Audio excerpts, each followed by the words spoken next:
Bienvenidos. No olviden suscribirse a este canal. En él podrán encontrar listas de reproducción de programación para niños, animación digital, efectos visuales, videojuegos en 2D, videojuegos en 3D, control de procesos industriales, control de escenarios, control de animatronics, pensamiento lógico, programación para Arduino, programación en Visual C#, álgebra superior, álgebra lineal, pero como para niños, facilísima, seguridad en redes, sistemas operativos, metodología de la investigación, configuración de computadoras y mucho más. Bienvenidos.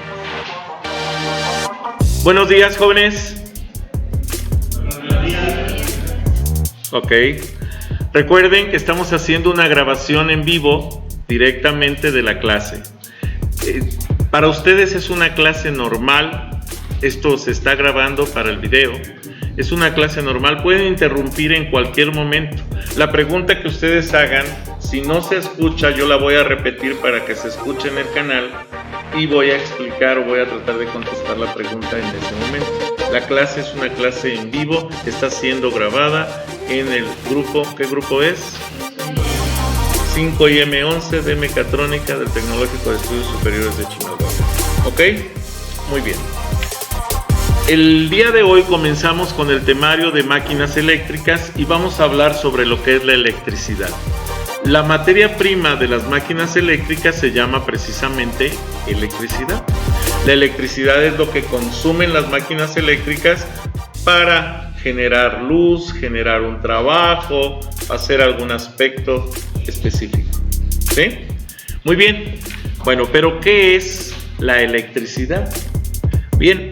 La electricidad debemos comprenderla que es una forma de energía natural que puede ser producida artificialmente y que se caracteriza por su poder de transformación, ya que se puede convertir en luz, en sonido, en movimiento, en fuerza, etc. ¿Me explico? Entonces, la electricidad es uno de los principales consumos o insumos de la producción en la actualidad, de la movilidad en la actualidad. Se está apostando muchísimo a la electricidad como energía limpia para la supervivencia de la humanidad en el mundo y para dejar de afectar tanto el mundo. ¿Ok? Esto es una tecnología que puede llegar a ser sustentable por el desarrollo que ha tenido. Vamos a empezar por comprender lo que es la teoría del flujo eléctrico. ¿Sí? Para poder entender esto de la teoría del flujo eléctrico, debemos entender que la electricidad es como un fluido invisible. ¿Sí? Este fluido se traslada en los cuerpos que tengan más de lo normal de ese fluido. Se dice que tiene una carga positiva. O sea, cuando tenemos electricidad en un cuerpo, se dice que ese cuerpo tiene una carga positiva. En realidad, la electricidad es un movimiento de un componente atómico negativo, que es el electrón. Y por eso se llama electricidad, porque es el movimiento de electrones. Pero se dice que cuando hay de más los electrones en la superficie de un conductor, entonces se dice que tiene una carga positiva, ¿sí? Porque tiene electricidad, aunque realmente el factor del electrón es negativo, pero la carga eléctrica se considera como positiva. ¿Ok? Por el contrario, si tenemos menos de lo normal, si tenemos ausencia de electrones, se dice que tenemos una carga eléctrica negativa, ¿sí? Cuando hay menos electrones. Lo curioso es que en el núcleo los átomos tienen protones, que son positivos, y alrededor de los protones tenemos los electrones, que son negativos. Si tenemos de más electrones, podemos transferirlos y generar un flujo eléctrico, un flujo de electrones. Pero si no tenemos, entonces vamos a tener cargas positivas, pero para lo que es la jerga del manejo de la electricidad, se dice que cuando tenemos ausencia de electrones, entonces la carga es negativa, ¿sí? Aunque el núcleo es positivo, ¿sí? ¿Por qué? Porque absorbe electrones. ¿Sí queda claro? En base a esto se establece una teoría que concluye que el fluido eléctrico fluye del positivo, que está el exceso, o sea, de la corriente eléctrica positiva, al negativo, que es la corriente eléctrica negativa o la deficiencia. A esta noción de flujo se le conoce como corriente convencional, cuando fluimos de una carga eléctrica fuerte positiva a una carga ausente de electricidad. ¿Ok? El electrón, ¿sí? Si nosotros vemos esta representación gráfica, los electrones están girando alrededor del núcleo en órbitas más o menos definidas. Sin embargo, estos solo son teorías. ¿Por qué? Porque el poder ver un electrón fijo en una órbita específica es una teoría nada más. Es difícil poder, más bien es imposible hasta la fecha, el poder captar un electrón en su posición por la velocidad con la que está girando. ¿Sí me explico? Los, fermiones elementales se dividen en dos grupos, los quarks y los leptones. Y entonces vean que aquí ya estamos hablando de tipos de electrones específicos. Ya no estamos hablando de electrones normales, porque todo el mundo habla de electrón y dice, es que son los que generan la electricidad cuando fluyen por un conductor. Perfecto. Pero ¿cómo es eso del electrón? Bueno, existen varios tipos de electrones. Así como, por ejemplo, podemos hablar de los fotones. Un fotón, ¿sí?, es un quantum de energía, un bloque de energía que se desprende en forma luminosa cuando un electrón pasa de un nivel de excitación mayor a un nivel de excitación menor. Y entonces se da un desprendimiento de un fotón o de fotones. Y eso es lo que genera una luminosidad, una incandescencia. ¿Ok? Los quarks, que forman las partículas del núcleo atómico y que son capaces de experimentar la interacción nuclear fuerte. O sea, ojo, lo que nosotros tenemos aquí en el núcleo, que son los protones, por su forma de acción, les podemos llamar quarks, una parte de ellos. Ahora, los leptones, ¿sí?, entre los que se encuentran los electrones y otras partículas que interactúan básicamente mediante la interacción, ¿sí?, de un electrodo, de un electrón débil. Entonces, si sabemos que los leptones, ¿sí?, se encuentran, entre ellos están los electrones, o sea, esas partículas que giran alrededor del núcleo, en realidad se llaman leptones. Pero unos de esos, sí, vamos a decir, incluso se dice que son los más débiles, imagínense, se llaman electrones. ¿Sí? El electrón, del griego, podemos decir electro, ¿sí?, y significa ámbar. ¿Sí? Comúnmente representado como E- en la parte superior, E negativo, es una partícula subatómica de tipo fermiónico. ¿Sí? Ojo, el electrón es una partícula subatómica de tipo fermiónico. En un átomo, los electrones rodean el núcleo compuesto únicamente de protones y de neutrones. ¿Sí? Esto es, tenemos el núcleo formado de protones y de neutrones que están en constante movimiento. El núcleo no es quieto, es una masa de otras partículas subatómicas que son los protones y los neutrones, y están en constante movimiento. Pero alrededor de ellos están girando en diversas órbitas y en diversos niveles los electrones, precisamente. Los electrones tienen una masa pequeña respecto al protón. Vamos a decir, el protón es como un sol y el electrón es como la Tierra. Si ustedes se fijan en una imagen real de lo que sería el tamaño del Sol contra la Tierra, Pues el Sol es una cosa gigantesca y la Tierra es una cosita pequeñita.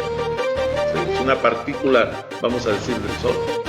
Bueno, eso es un protón, es como el Sol, y la Tierra es como un electrón. ¿Ok? Su movimiento genera corriente eléctrica. Sí, ibas a preguntar algo. No tengo el peso, no tengo ahorita el dato exacto, lo podemos ver más adelante. Sí está evaluado, pero te puedo decir que un electrón pesa tal vez 1/1000ª parte del peso de un protón. Sí, es muy pequeño, muy pequeño. No tengo el dato ahorita exacto, pero lo podemos checar después. Si no, con todo gusto te lo pasamos, ¿sale? Muy bien, entonces decíamos que en un átomo los electrones rodean, ¿sí?, al núcleo, ¿sí?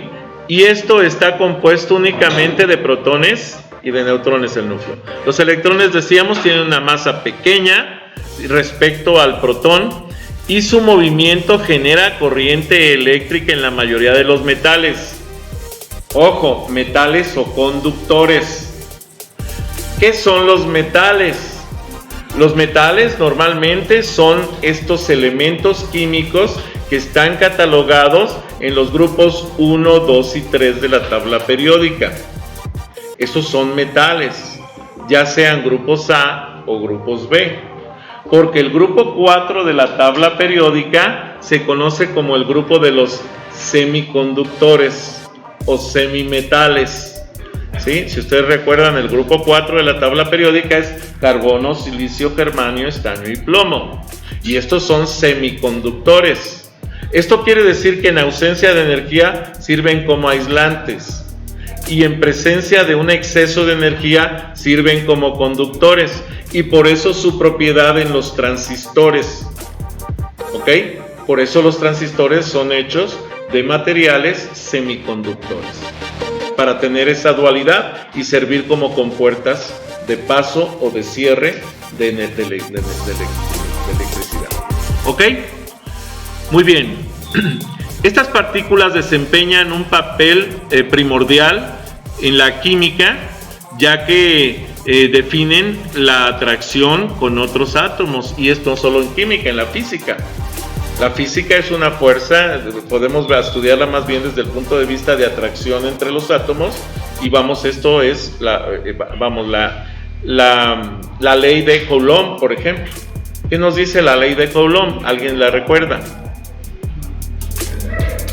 Cuerpos con cargas iguales, C, y con cargas diferentes, C. Muy bien. Sí, entonces los cuerpos con cargas iguales se repelen y con cargas diferentes se atraen. Esa es la ley de Coulomb, precisamente. Y esto tiene mucho que ver con la electronegatividad y electropositividad de los elementos. Y también para la reacción química, les digo, tiene que ver con física y con química, ¿ok? El electrón fue descubierto por Joseph John Thomson en 1905 en el laboratorio Cavendish de la Universidad de Cambridge, mientras estudiaba el comportamiento de los rayos catódicos, influenciado precisamente por el trabajo de Maxwell y el descubrimiento de los rayos X. Dedujo que en el tubo de rayos catódicos existían unas partículas con carga negativa, ¿sí?, que denominó corpúsculos. No sé si ustedes recuerdan lo que es el tubo de rayos catódicos. El tubo de rayos catódicos tenía una fuente de electrones, un cañón o varios cañones, normalmente eran 3 cañones de electrones, que viajaban por el interior del tubo en el vacío. En la pared interna de la parte más amplia del tubo existía un forro de película fluorescente o fosforescente. Cuando los cañones inyectaban energía, había un electroimán que hacía precisamente que esos electrones viajaran a chocar contra esa pared. Había cañones que tenían una intensidad de energía tal que generaban luz roja. otros que tenían una intensidad de luz tal, o de energía tal, que generaban luz verde, y otros que generaban luz azul. Y por eso se creó la tecnología RGB, que es Red, Green, Blue, y que es precisamente lo que le da la coloración a los píxeles en las pantallas para la generación de imágenes. ¿Ok? Ahora ya no es el tubo de rayos catódicos, sino que son LEDs, que por dentro se iluminan del color dependiendo de la intensidad de luz que reciben. ¿Ok? Bien, y eso son las pantallas de LED. Pero el origen de esa tecnología son los CRT, los tubos de rayos catódicos. ¿Ok? Bien, esos corpúsculos que viajaban por el interior de los tubos de rayos catódicos no era otra cosa más que un rayo de luz eléctrica, o sea, un rayo de electrones, que chocaban contra las paredes fluorescentes o fosforescentes y que tenían la propiedad de que con la energía eléctrica eran incandescentes y generaban luz, generaban colores. Y de esa manera se generaba la coloración en esos tubos. Bien, Thomson descubrió el carácter de partícula fundamental llamado precisamente el electrón. Para confirmar la existencia del electrón era necesario medir sus propiedades, en particular su carga eléctrica. Este objetivo fue alcanzado por Millikan en el célebre experimento de la gota de aceite, ¿sí?, realizado en 1909. Ojo, esta investigación se llevó por lo menos 4 años para poder determinar que realmente existían los electrones. ¿Sí? La materia está compuesta por átomos. Estos a su vez, ¿sí?, por un núcleo cargado positivamente que está compuesto por protones y neutrones, y a su alrededor rodeado por electrones que orbitan el núcleo. La fuerza centrífuga, ¿sí?, que presiona a los electrones a salirse del átomo es contrarrestada, se balancea con la fuerza de atracción del núcleo, que es positivo, y eso es lo que permite que genere las órbitas elípticas, órbitas que podemos observar en los planetas en el sistema solar. Los planetas tienen la necesidad de generar una fuerza centrífuga a retirarse del Sol, pero por la atracción que el Sol ejerce sobre sus núcleos, entonces los planetas giran en órbitas alrededor del mismo. El mismo principio se lleva a cabo en los átomos. ¿Sí queda claro? ¿Qué es entonces el electrón? El átomo de cobre tiene 29 protones y 29 electrones.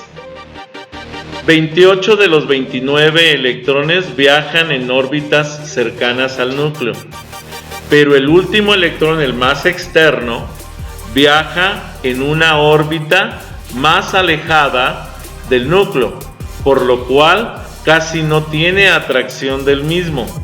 Este electrón se le llama electrón libre y puede saltar de un átomo a otro fácilmente.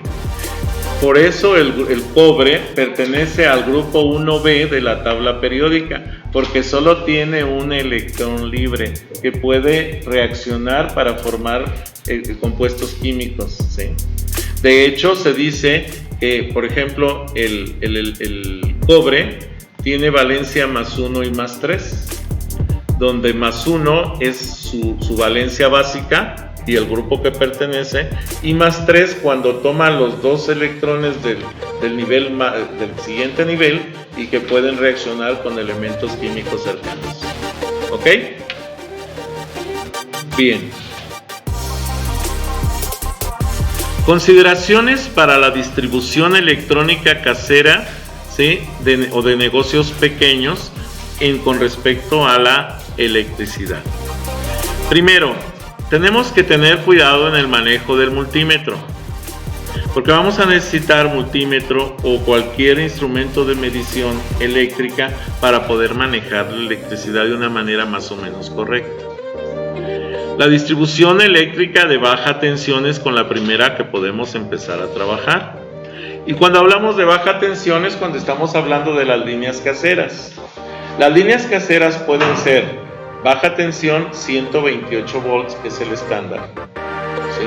O de una sola línea, o dos líneas de 128 volts, que es lo que conocemos como 220, o las tres líneas, las tres fases, que son 128 volts de cada una de ellas, pero ojo, la conocemos como 440.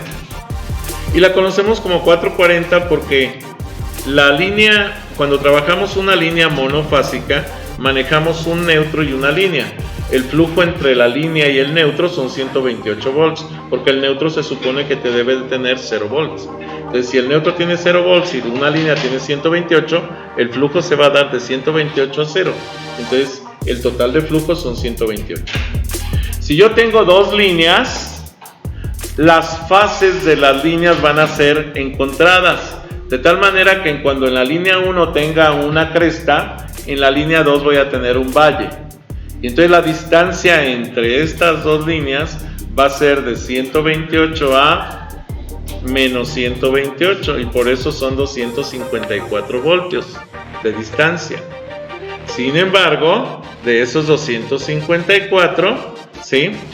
Vamos a, en realidad tenemos una línea de 128 y otra línea de 128, y normalmente se conoce como 220 porque antes las líneas, las fases eran de 110 voltios y no de 128. En la actualidad son 127 voltios en realidad, ¿sí? O sea, cada una de las líneas son tres fases en los transformadores trifásicos normales, y cada una de esas fases son 127 volts, ¿ok? Y entonces cuando sumamos son 254, pero se conoce como 220 por la tradición de que se tenían 110 volts por fase anteriormente, ¿ok?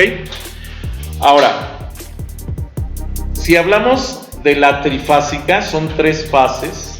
Estaremos hablando de 127, 127 y 127, que son 354 más 27, 381 voltios. Pero se conoce como 440 porque en las líneas bifásicas no se utiliza el neutro, se maneja la diferencia entre las dos fases para hacer el flujo de electrones. Pero en las líneas trifásicas sí se utiliza el neutro. Esto es, se mete la fase 1, la fase 2, la fase 3 y el neutro. Entonces las gentes pensaban que eran 110 por cada una de ellas y decían que eran 440 porque eran 110 de cada una. En realidad no, en realidad el máximo en la actualidad con los 127 de cada una de ellas son 381 voltios, más o menos el porcentaje de tolerancia, pero son 381 voltios. Y el neutro, en realidad son tres fases las que manejamos normalmente, ¿ok?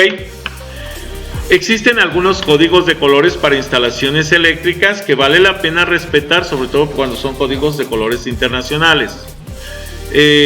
Debemos buscar la manera del cálculo del amperaje, lo vamos a ver más adelante, cómo calcular el amperaje en aparatos eléctricos por medición y los diagramas para medir el amperaje consumido por un aparato eléctrico. De hecho, esa es una de las primeras prácticas que les voy a pedir. El hecho de que me midan el consumo, el amperaje, el consumo de amperes de cada uno de los componentes que tengan al alcance. Ejemplo, una televisión, ¿sí?, un ventilador, una bomba de agua, etc.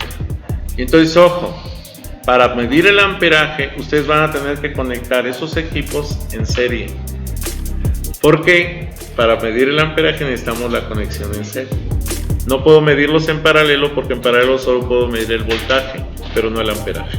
¿Sí queda claro? Pero eso lo vamos a ver más adelante. Muy bien. Bueno, tenemos que verificar que lo que vamos a medir con el multímetro realmente sea lo que tenemos seleccionado. A veces ustedes están midiendo resistencia y conectan a voltaje. ¿Qué pasa con el multímetro cuando ocurre eso? se quema, simplemente se quema, punto.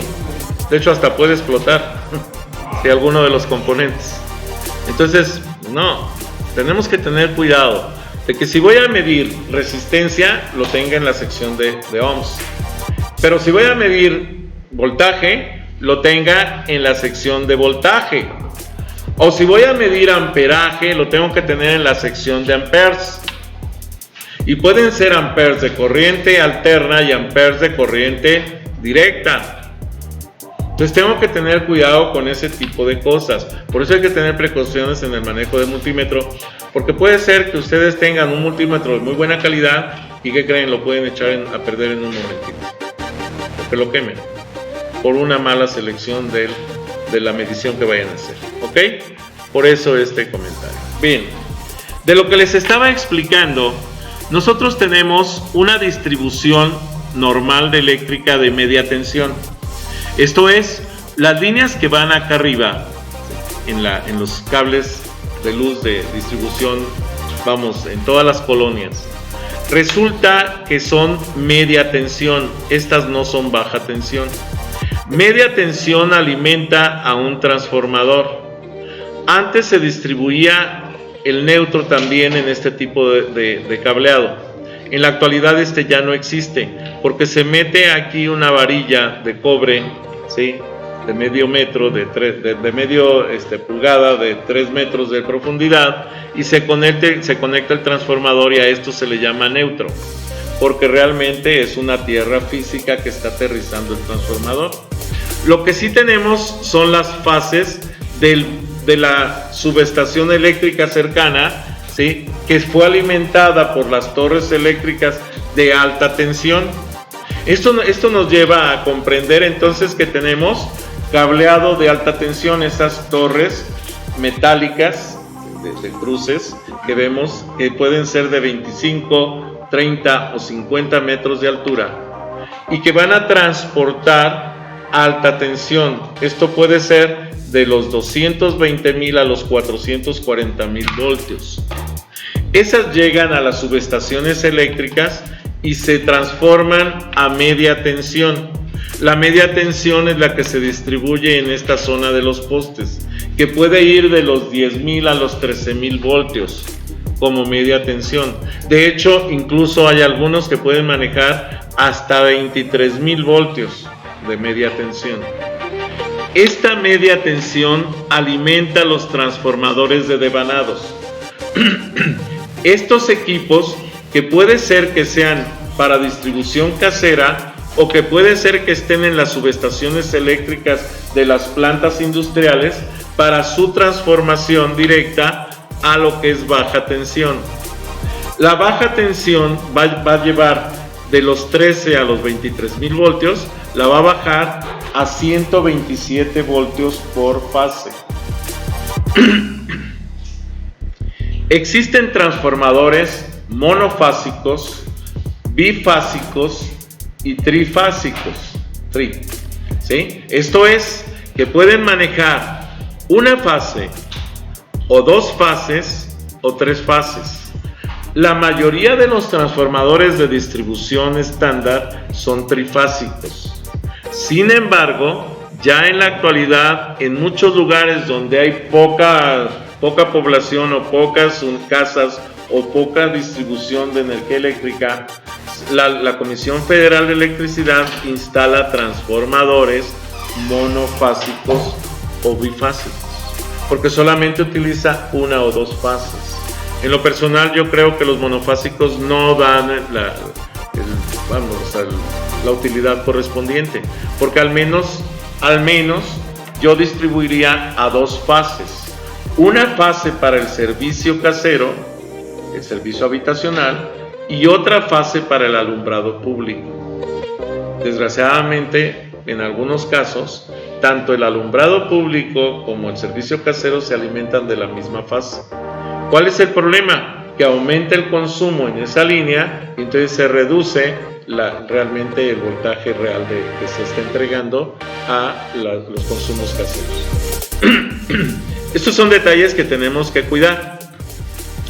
Cuando ya tenemos las fases, Una de las fases va a llegar, cada una de estas fases puede llegar a un watorímetro. Esto es el que va a medir el flujo de energía que llega ya sea a un domicilio o a una línea de producción en una planta. Y puede ser un solo watorímetro o 2 o 3. En la actualidad la mayoría de los watorímetros ya son de conexión de lectura inalámbrica. Esto es, se conectan por Bluetooth para que el lector, la persona que está encargada de eso, llegue con un aparatito, puede ser incluso un smartphone, que está conectado por Bluetooth a ese componente, toma la lectura y queda el registro de captura en el aparato. Y se manda directo a la Comisión de Electricidad para lo que es ¿cómo se llama? El recibo la generación del recibo del pago correspondiente. Ahora, después de que ya tenemos el watorímetro, entonces tenemos que ir a una tableta de pastillas. Esa tableta de pastillas me va a permitir distribuir la carga eléctrica para las diferentes áreas de la línea de producción o de la casa habitación o del edificio. Pero necesitamos esa tableta de distribución. Esto se los digo porque son partes eléctricas fundamentales que ustedes tienen que considerar para cualquier componente eléctrico que vayan a trabajar. Bien, este transformador se llama transformador de devanados porque en su interior tiene, precisamente se llama devanados al grupo de bobinas que alcanza a tener. Si yo aumento el grupo de bobinas, el voltaje de salida aumenta. Si yo reduzco el número de bobinas, el voltaje de salida disminuye. Y con eso yo puedo regular el voltaje que está entregando. En la actualidad ya hay algunos transformadores automáticos que van a aumentar o a reducir el número de bobinas dependiendo de la demanda de energía eléctrica para una toma. Sí, pero no todos son automáticos, hay algunos que tienen que hacerse la configuración manual. ¿Sí queda claro? Muy bien. Ejemplos de corrección de interrupción automático de distribución general. Tenemos, por ejemplo, 10 amperios. Este alimentará y protegerá todo lo relacionado con iluminación. En algunas viviendas podrán ser necesarios 2 o más y usar un cableado de calibre mínimo, o sea máximo 12. Mientras más grande sea el número del calibre, la conducción eléctrica va a ser menor, ¿sí? Entonces, ¿por qué? Porque el cable es más delgado. Y si yo le meto más corriente o más amperaje de la que está preparado, va a provocar problemas de sobrecalentamiento del cable. Y acuérdense que a mayor temperatura en la conducción eléctrica, ¿qué ocurre con la transferencia? Es menor, ¿sí? Se pierde, ¿sí? Entonces debemos de tratar de trabajar con una conducción eléctrica fría. ¿Sí queda claro esto? 15 amperios. Con este interruptor alimentaremos todos los tomacorrientes comunes que tengamos. Se pueden agregar otros interruptores si se desea separar un poco más la carga. Un cable de calibre 12 también es suficiente para 15 amperes. ¿Sí? Entonces, aquí ya más o menos tenemos una idea de lo que necesitamos en cableado y en amperios para el consumo de corriente. Si nosotros vamos a tener alguna línea de producción con unos 25 amperios, esto es, si tenemos ya algunas bombas conectadas y cosas así, pues obviamente vamos a tener una demanda de motores eléctricos que estén conectados o plantas de soldar, pues ya el consumo de amperios que vamos a tener se eleva. Si tenemos alrededor de un consumo de 25 amperios, este se puede utilizar para alimentar el aire acondicionado o una calefacción, por ejemplo, ¿sí?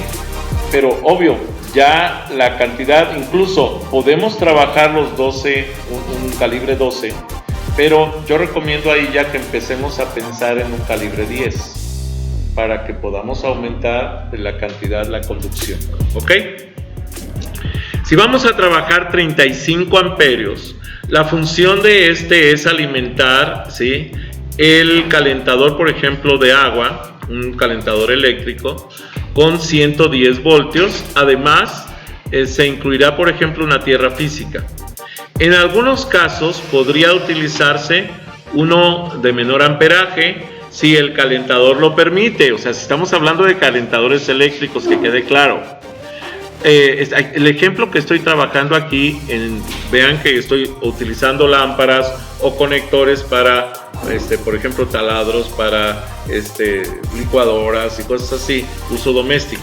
Pero si ya vamos a ampliar a un aire acondicionado o vamos a ampliar a un motor de una bomba, pues entonces ya tenemos que pensar tal vez en 25 amperes.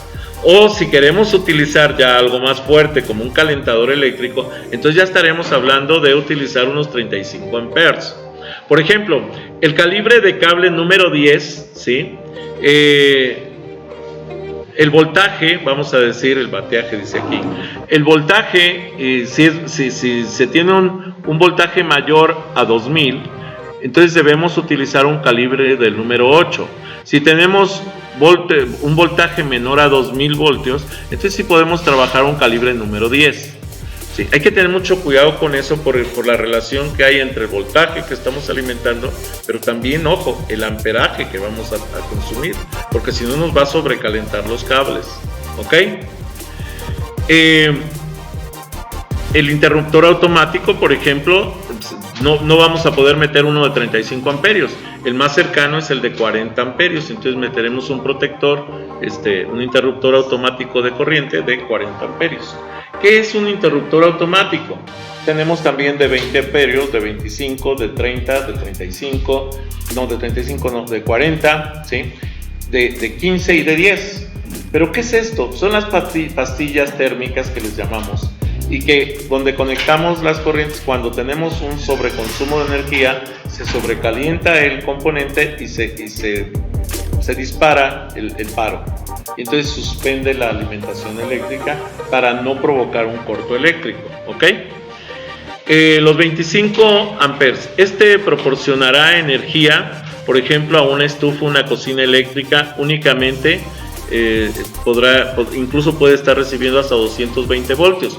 Esto es que puede estar trabajando dos fases. En realidad no son 220 voltios, son 254 voltios, porque cada fase es de 127, ¿ok? Bueno, aquí podemos utilizar, les decíamos, un protector térmico de 25 amperios. Bueno, ¿cuáles son los códigos de colores internacionales que normalmente se utilizan? Ojo, se utiliza el neutro. El neutro, ¿sí? Normalmente, internacionalmente, es el cable de color blanco. A mí en lo personal no me gusta ese código, pero así lo manejan, porque muchas de las plantas industriales manejan el blanco para corriente. Entonces es un poco contradictorio contra el código internacional, ¿me explico? Tenemos para corriente tres colores fundamentales. Uno es la fase 1, que es el negro, otro es la fase 2, que es el azul, y otro es la fase 3, que es el rojo. ¿Qué son los códigos internacionales? El negro, el azul y el rojo. Vuelvo a insistir, a mí en lo personal no me gusta, porque en la mayoría de las instalaciones mucha gente utiliza el blanco para la corriente. Y yo en lo personal, pues no, tampoco. Yo utilizo el rojo y el blanco para corriente y neutro. Y sí pongo el neutro en blanco. Pero de ahí en fuera no me... O sea, es muy difícil encontrarlo así. Mucha gente, por ejemplo, utiliza el negro para el neutro. Entonces así, si se dan cuenta, eso provoca una confusión muy grande. ¿Qué es lo que yo hago cuando voy a revisar una instalación eléctrica de una casa? Pues lo primero que hago es agarro el multímetro, destapo un conector, hago la prueba contra una tierra física para saber cuál es el que tiene corriente y cuál es el que no tiene corriente. Entonces ya identifico el color que tiene corriente, pero ojo, en cada lugar donde voy destapando tengo que verificar que realmente sea esa carga, porque hay algunos eléctricos que no respetan ningún color y que de pronto van cambiando de colores de un tramo a otro. Y cuando tú llegas, como piensas que es el color correspondiente y no haces la prueba, y entonces te llegas a topar con sorpresas muy desagradables. ¿Ok? ¿Cómo calcular el amperaje de aparatos eléctricos? Por reporte nominal. Dice, si se encuentra con el reporte del fabricante, se dividen los watts reportados como consumo máximo entre el voltaje suministrado. Por ejemplo, un horno de microondas que tiene un consumo de 900 watts requiere entonces 900 watts sobre 127 y esto me da un consumo promedio de 7 amperes. Así de sencillo es cuando tenemos el reporte del fabricante, el reporte nominal. Simplemente lo leo, divido los watts entre el voltaje y eso me dice los amperes de consumo que tiene el aparato. ¿Esto queda claro? Muy bien. Ahora, ¿cómo calcular el amperaje de aparatos eléctricos por medición? Les aclaro porque veo de pronto caras de desesperación porque no alcanzan a tomar una nota. Hago la aclaración de que se está grabando en video y se los voy a subir para su revisión. Sí, yo sé que en una clase directa es muy difícil tomar todas esas notas, pero sí es importante que vayan tomando sus notas y que después hagamos la revisión del video y eso nos sirve para reforzamiento, ¿ok? ¿Sale? Continuamos. Entonces decíamos, ¿cómo calcular el amperaje de aparatos eléctricos por medición? Entonces, mediante el uso del multímetro es posible medir el amperaje consumido por un aparato eléctrico. Conectado en serie el aparato eléctrico con el multímetro, capaz de medir el amperaje de corriente alterna, ¿sí? Y vamos a checar un diagrama. A ver, fíjense bien. Por favor, primero verifiquen si su multímetro es capaz de medir el amperaje correspondiente, porque de pronto quieren medir vamos a decir, el consumo en amperaje con un multímetro que no les alcanza más que para 1 amper y tienen conectado un aparato de 8 o 10 amperes. ¿Qué va a pasar con el multímetro? Se va a quemar. Entonces, por eso hay que tener cuidado con ese rollo. Fíjense bien, ¿cómo vamos a hacer la conexión? Simplemente lo que voy a hacer es la fuente de alimentación, la voy a conectar, aquí viene la conexión de la tierra física en verde, los neutros, y ojo, el neutro siempre debe de ir conectado a la patita ancha del conector, ¿sí? ¿Estamos? Y la corriente debe de ir conectada a la patita angostita. Así debe darse la polarización correctamente, ¿sí? Por eso es importante que lo tomen en cuenta, ¿ok? Después viene la conexión del multímetro que va directamente en la conexión de corriente. Y esto es para que cuando el aparato a medir empiece a consumir la energía, aquí se refleje precisamente el amperaje consumido por el aparato. ¿Sí queda claro? Esto es, les decía, la primera actividad real que les voy a pedir con respecto a máquinas eléctricas. Y en la plataforma les voy a poner una actividad en donde les pida, por ejemplo, el consumo de una bomba, el consumo a lo mejor de un monitor o de una televisión, el consumo a lo mejor de un ventilador, etc. ¿Sí me explicó? Un horno de microondas. Pero hay que tener cuidado de esto. Les sugiero que hagan una extensión en donde dejen la corriente mocha para poder conectar ahí el multímetro. Y de esa manera pueden hacer la medición del amperaje. ¿Sí queda claro? Flujo de electrones. Continuando con la teoría del flujo de electrones. Para regresar un poquito, ya vimos algo de práctica, ya vimos primero al principio teoría, ahorita práctica, regresamos un poquito a la teoría. En un tramo de alambre de cobre, las únicas cargas que se mueven son los electrones libres. Bajo la influencia de un campo eléctrico, estos electrones fluyen desde el terminal negativo, ¿sí?, de una batería hasta el terminal positivo de la batería. Esto se opone a la teoría del flujo convencional y aunque todos están de acuerdo con el flujo de electrones, no se descarta la teoría anterior. La tensión eléctrica. ¿Qué es la tensión eléctrica? Es la diferencia de potencial entre dos puntos y se mide en voltios. Al igual que se necesita una presión para que circule agua por una manguera, por una tubería, se necesita tensión o fuerza eléctrica para que circule la corriente eléctrica por un conductor. ¿Ok? ¿Qué es entonces la corriente eléctrica? Es la intensidad o cantidad de corriente eléctrica que circula por un conductor y se mide en amperios. En otros términos, la corriente se define como flujo de electrones. Entonces, si nosotros analizamos, la tensión eléctrica es la diferencia de potencial, la diferencia de voltaje, es el voltaje, vamos a decir. Mientras que la corriente eléctrica es la medida del flujo de electrones sobre el conductor. ¿Ok? Muy bien.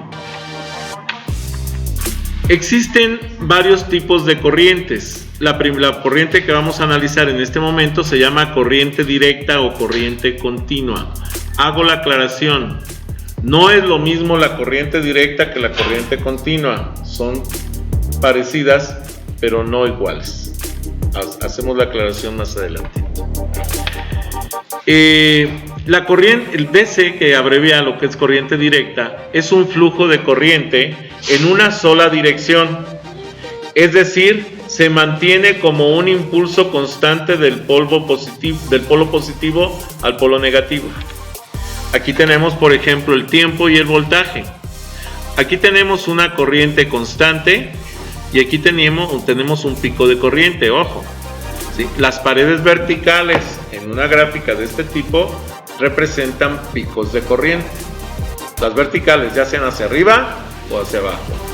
Mientras que las líneas horizontales representan voltajes constantes.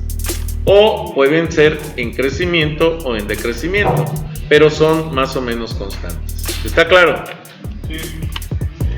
Corriente alterna, abreviada como AC, fluye en una dirección y luego en dirección opuesta. Su polaridad cambia de forma cíclica en un circuito, ¿sí? Las veces o ciclos se conocen como frecuencias, ¿sí? En que cambia por segundo. Y esto se mide en hertz. Entonces un hertz es un ciclo por segundo. Si yo tengo 60 hertz en la corriente eléctrica alterna que nos proporciona la Comisión Federal de Electricidad, quiere decir que tengo 60 ciclos en un segundo. O sea, tengo 60 crestas y 60 valles en un segundo. Así es como se estructura la corriente eléctrica y se representa de esta manera. ¿Ok? Aquí tenemos encendido y apagado. Muy bien. Y aquí también encendido, pero negativo. Este es apagado, encendido positivo, apagado y encendido negativo. ¿De acuerdo? La potencia eléctrica es el trabajo hecho por una corriente eléctrica y su unidad de medida es el watt. Este trabajo se traduce también en el consumo de aparatos eléctricos. Se obtiene de multiplicar los voltios por los amperios. Si yo sé cuántos voltios consume un aparato y cuántos amperes consume un aparato, multiplico los voltios y los amperios y con eso sé cuántos watts va a estar consumiendo. ¿Ok? Y si yo mido los watts por unidad de tiempo, entonces puedo calcular los watts por hora que consume ese aparato eléctrico. Y recuerden que la Comisión Federal de Electricidad lo que nos cobra son los kilowatts hora, o sea, los kilowatts consumidos por hora en el periodo de tiempo que nos corresponde. ¿Sí queda claro? Resistencia. ¿Qué es la resistencia? Es la oposición al flujo de electrones libre. Los electrones libres más bien. Limitado o controlado, ¿sí? Controlando el flujo de la corriente. La resistencia está, identificada por la sigla de ohms, que corresponde al apellido del que descubre esta resistencia, y abreviada como R de resistencia y por la letra omega, que es el ohms, es la representación de los ohms. Las resistencias son utilizadas en todos los circuitos eléctricos.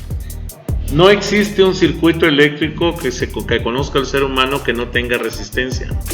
Incluso el circuito eléctrico provocado por los rayos cuando o salen de la Tierra o caen a la Tierra. Ojo, existen los dos flujos. Y la resistencia se da incluso en la atmósfera, en el flujo de energía en la atmósfera. Ahí también se da la resistencia. ¿Está claro? Partes de un circuito. Bien, pues vamos a tener el alambre conductor, que podemos simbolizarlo con todo esto. Vamos a tener el fusible de seguridad, ¿sí?, que es este, y que va a permitir que no se sobrepase la carga de corriente eléctrica.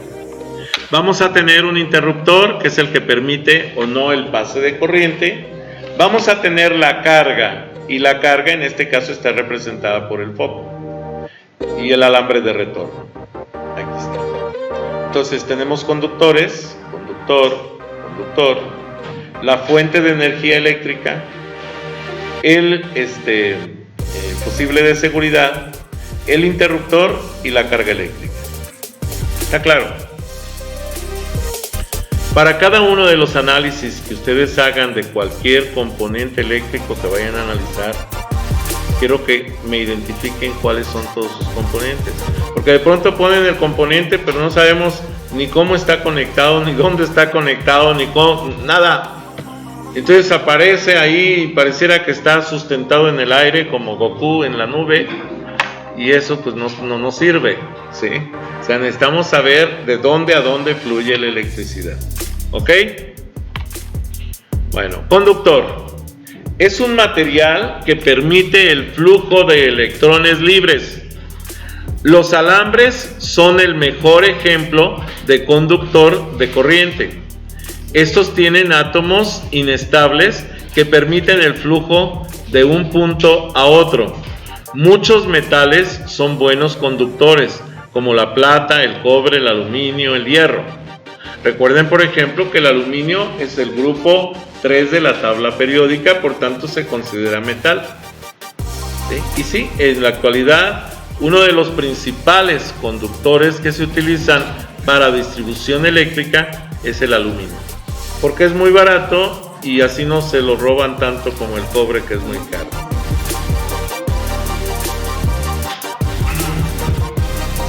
Continuamos. El conductor utilizado para suministrar la energía en un circuito, si es un circuito de corriente alterna, se denomina conductor caliente. Y si el circuito es de corriente directa, se denomina conductor positivo o conductor frío. La corriente directa no nos genera un daño directo. No sentimos el golpe del paso de la corriente. La corriente alterna sí nos genera un golpe directo y por tanto por eso se le conoce como caliente, porque pareciera que nos quema. Y esa es la situación por la que se manejan esos detalles. Este conductor no debe nunca conectarse a otra terminal de la fuente, ya que puede causar lo que se conoce como cortocircuito.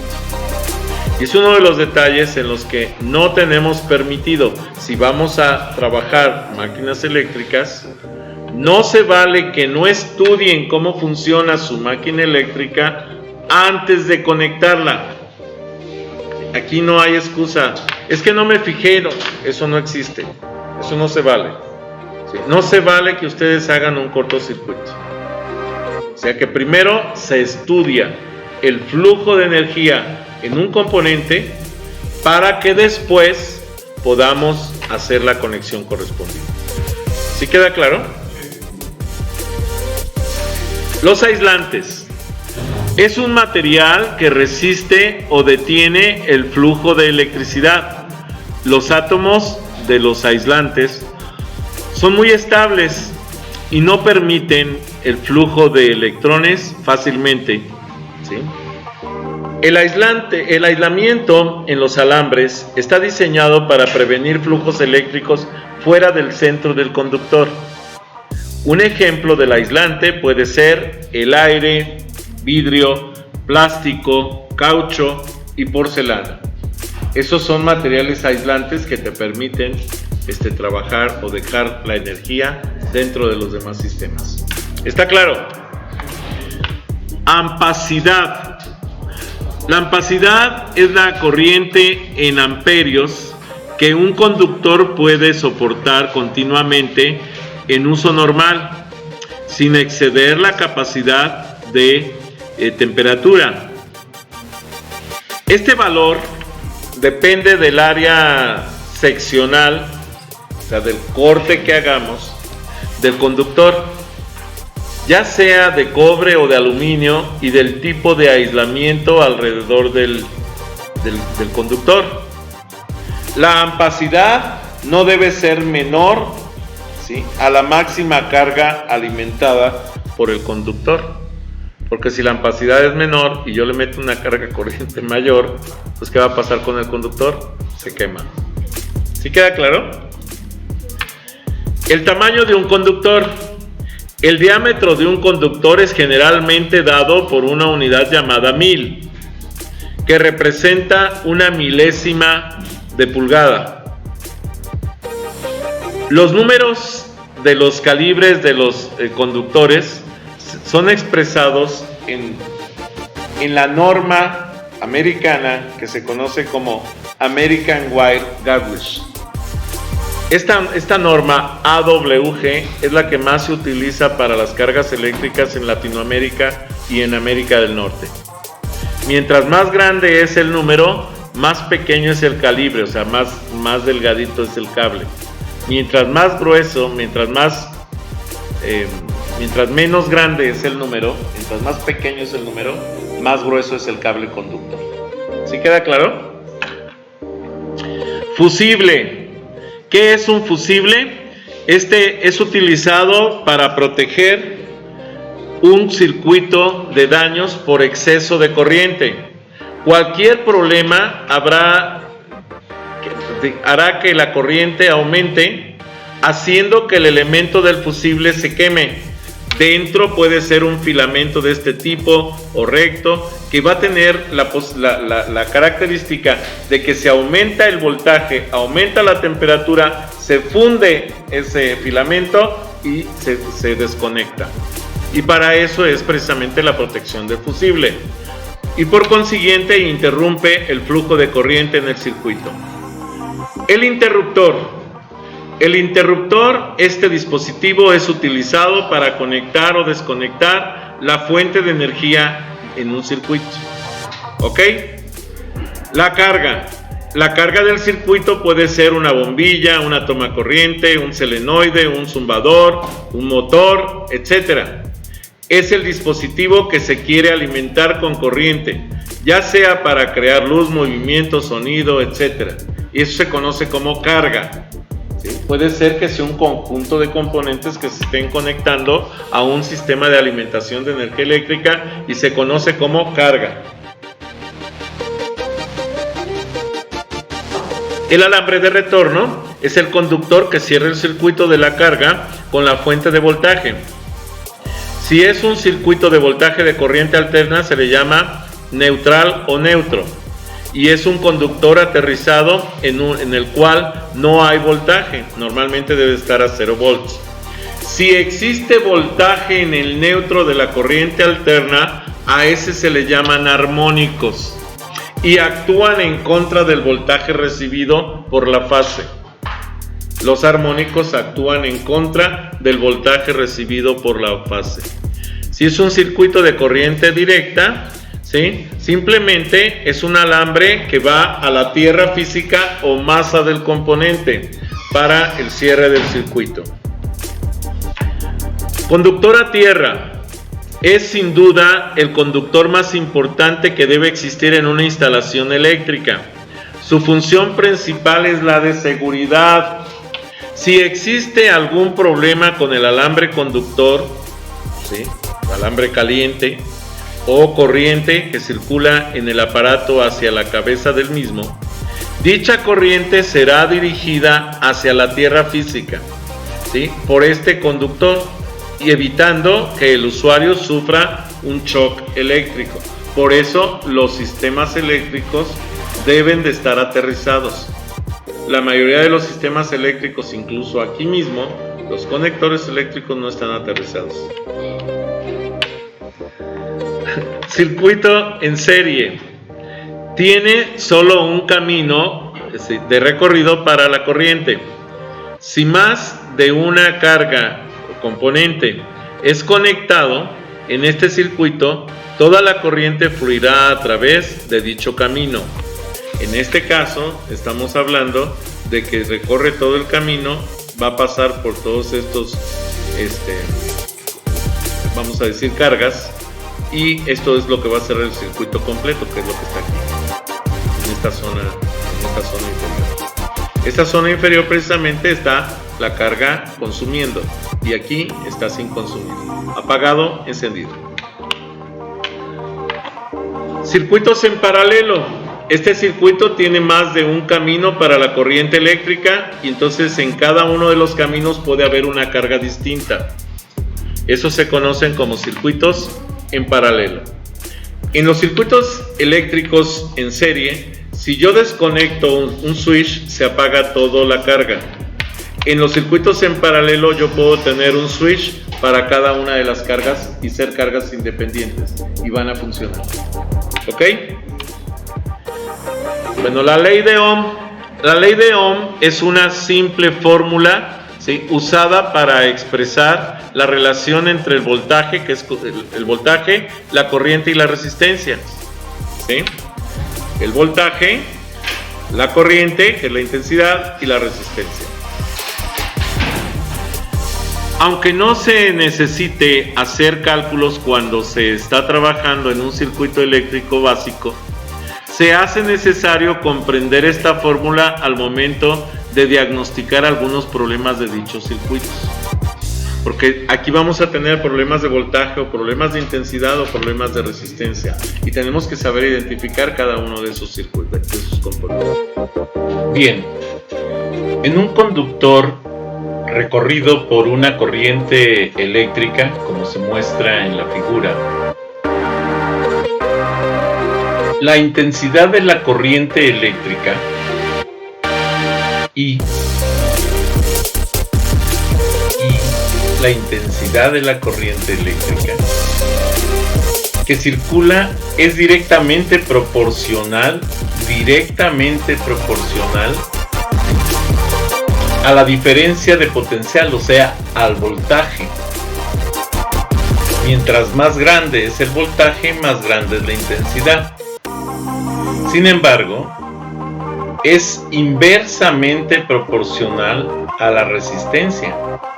Esto es, mientras más alta es la resistencia para que el voltaje pueda circular, la intensidad de la corriente pueda ser mayor en el conductor, el voltaje pueda circular por el conductor. Mientras más grande es la resistencia, ¿sí?, obviamente más pequeño es la intensidad, o dicho de otra manera, mientras más pequeña es la resistencia, más grande es la intensidad. Muy bien. Un conductor cumple la ley de Ohm si la relación entre el voltaje e intensidad es constante e igual a R. Esto es, R igual al voltaje sobre la intensidad, pero también esto representa que la intensidad es igual al voltaje sobre R, sobre la resistencia. Y el voltaje obviamente será igual a la resistencia por la intensidad. Bien, si nosotros analizamos este ejercicio, ¿Cuál es el valor de la intensidad de corriente eléctrica? Si tenemos una resistencia de 22.000 ohms y tenemos un voltaje de 12 volts, basta con dividir el voltaje entre los ohms para calcular los amperes. Esto es voltajes sobre ohms. En pocas palabras, la intensidad que puede circular por aquí con estas características de voltaje y resistencia es de 0.00054 amperes. Si esto lo divido entre 1000, entonces podré decir que la intensidad es de 54 miliamperes. Bien, con esto podemos ver la manera de calcular la relación entre voltaje, la resistencia y la intensidad. Hasta aquí el video. Bien, les pido de favor que si no están suscritos, se suscriban a este canal, que me den un like a los videos que les agraden, que les den la campanita para que puedan avisarles cuando suba más videos, y si es posible que compartan este canal con sus redes sociales, con sus amigos, conocidos.